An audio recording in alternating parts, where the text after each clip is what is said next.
Hello，我已經記唔清幾耐冇拍嘢啦。咁進入連續出差啊，成個5月應該得4、5日喺珠海，今晚凌晨就要飛印尼做嘢。咁同埋我好肯定，因為工作原因，一日企10幾個鐘係好影響跑步嘅，所以係真係跑傷咗隻腳。我都唔知呢個位喺邊度，呢個位置。咁我而家搭晒機鐵，成個禮拜都跑咗，個跑量跌到得10K，都唔敢跑。上個星期都冇點跑，所以而家打個機鐵試下好慢跑，可唔可以咯？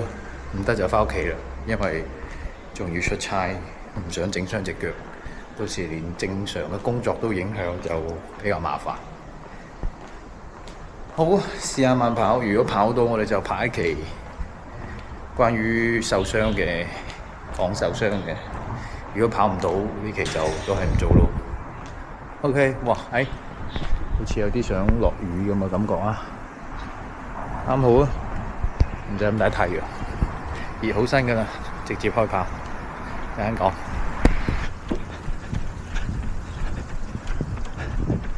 捉唔捉到魚啊你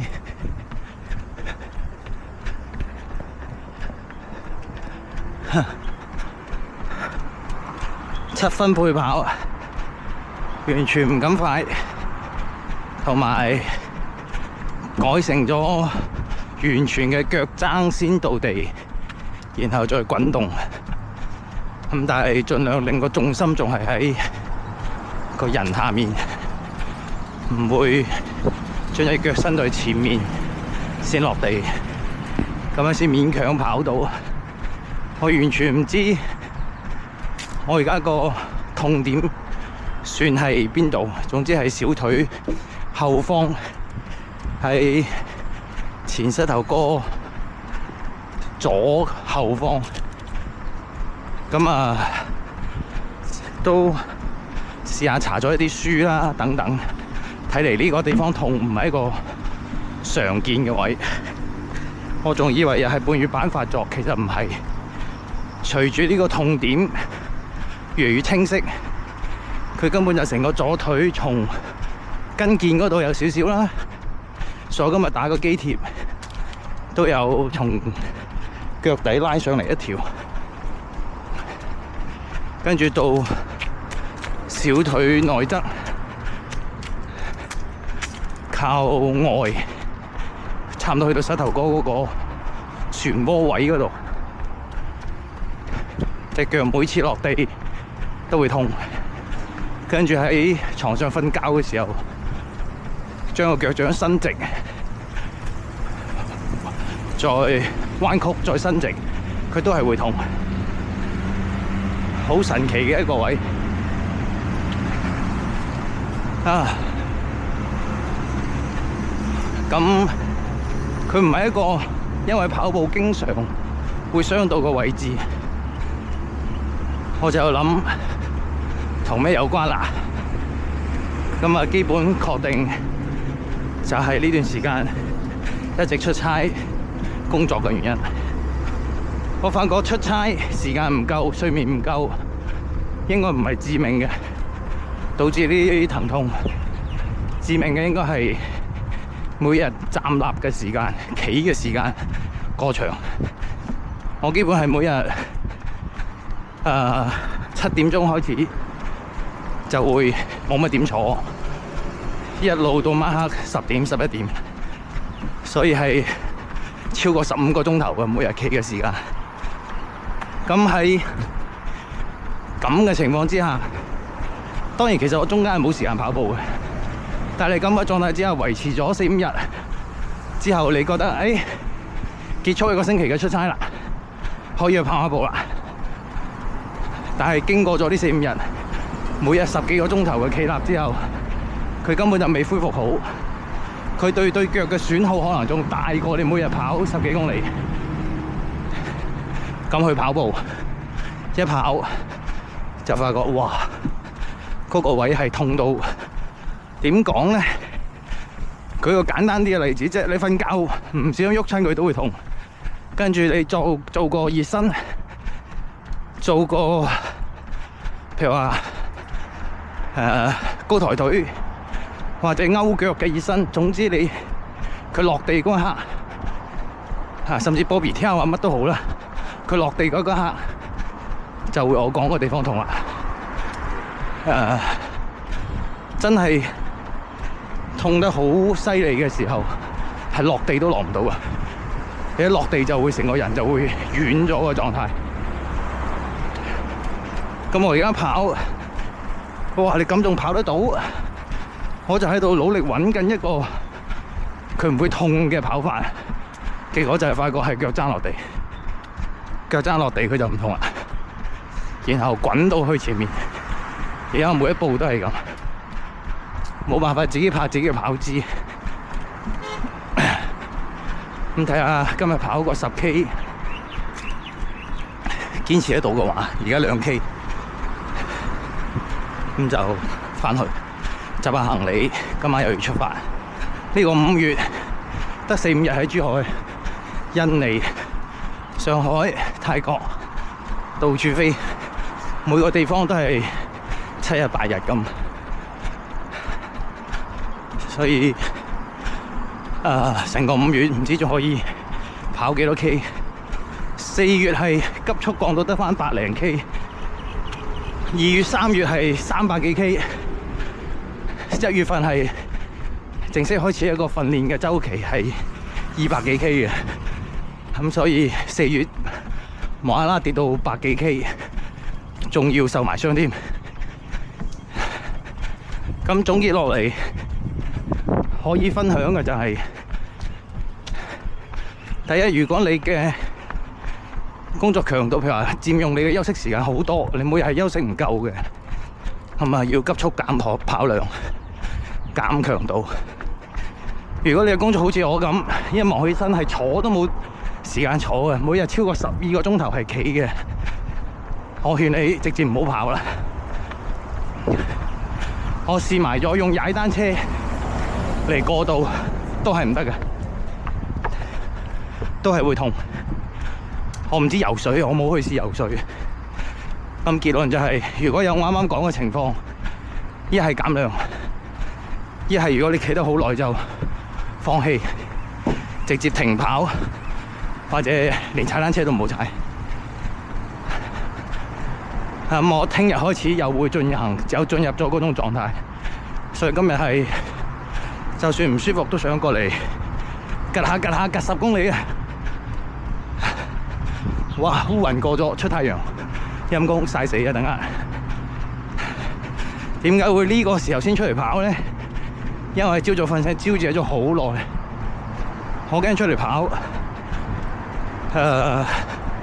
下個星期嘅出差會影響到，連日常生活都影響到。但係喺屋企又好無聊，喺度刷視頻刷，係喎，我仲有啲機貼都未用。咁啊，飲杯咖啡，貼下啲機貼，嘗試下。咁啊，着對跑鞋喺屋企門口試咗2步，發覺如果你就住嘅話咧，係跑到嘅，係冇咁痛嘅。如果你用前腳掌落地，你試下做下熱身，都頂唔順。所以我而家係完全後腳掌落地。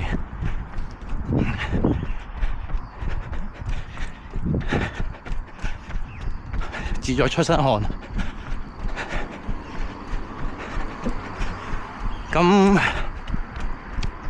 點算呢？咁今年嘅跑步好似就因為工作咁忙，係疫情過後第1年恢復到咁忙嘅工作，啱開始跑步就要面對咁忙碌嘅工作。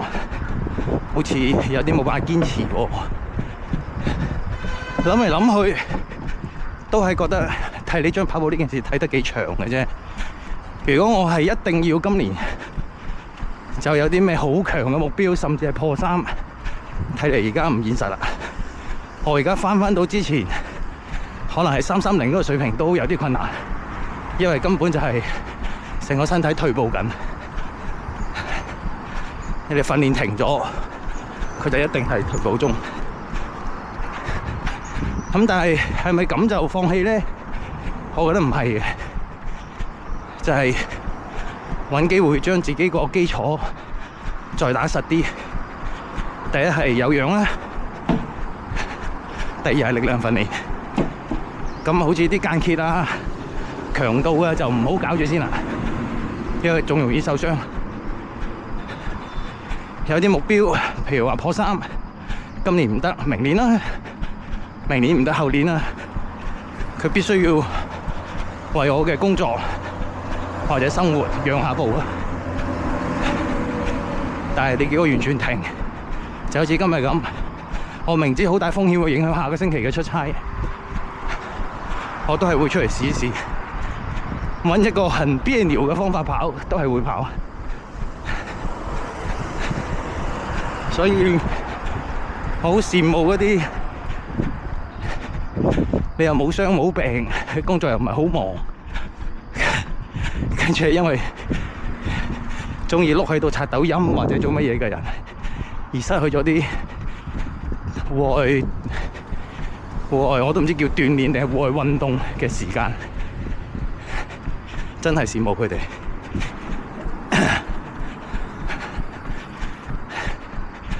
OK， 吹下水又吹咗1公里啦。今日跑5K 就返轉頭，希望隻腳頂得住。突然間講，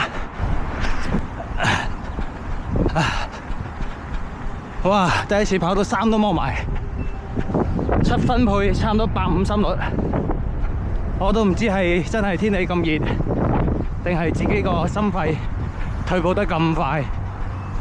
而家仲未夠10K， 我中間行咗3次啦，已經3K、7K、9K 分別行咗一次，實在係頂唔住。唔係個腳痛，雖然個腳都仲係隱隱作痛，但係其實比啱開始跑好多啦。跑開咗之後，完全就係因為覺得太頂啊！喘唔過氣，你睇6分半配150心率啦，就係覺得好攰。咁行2步又好快可以恢復翻，又跑過。所以跑步呢嘢真係一停，其實就你整個人嘅狀態就會停。但係我覺得唔使慌。你執翻起身又可以執得好快嘅，你唔會白跑嘅。如果唔係，我冇理由每次停低跑唔喐啦，停低都唔使1分鐘，即刻又有翻嚟。同埋今日真係好熱，所以天氣係一個問題。跑到翻去應該12K 度啊，都堅持跑到，個腳還好。每次跑到攰行嗰時候，感覺得到佢反而得到一種舒緩，因為我係真係完全改變咗跑法。當然亦有可能呢種跑法呢係完全唔用小腿嘅，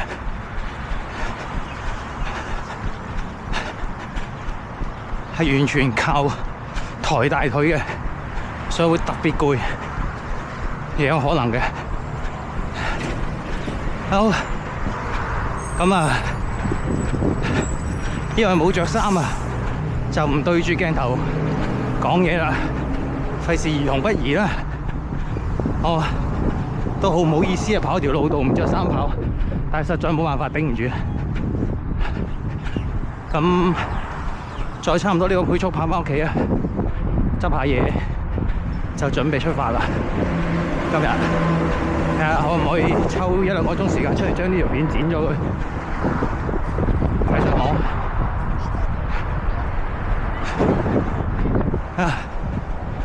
好啦，咁就去到印尼，睇下有冇機會跑。我工作嘅地方係海邊嘅，希望可以拍到一條啦。印尼見啦〜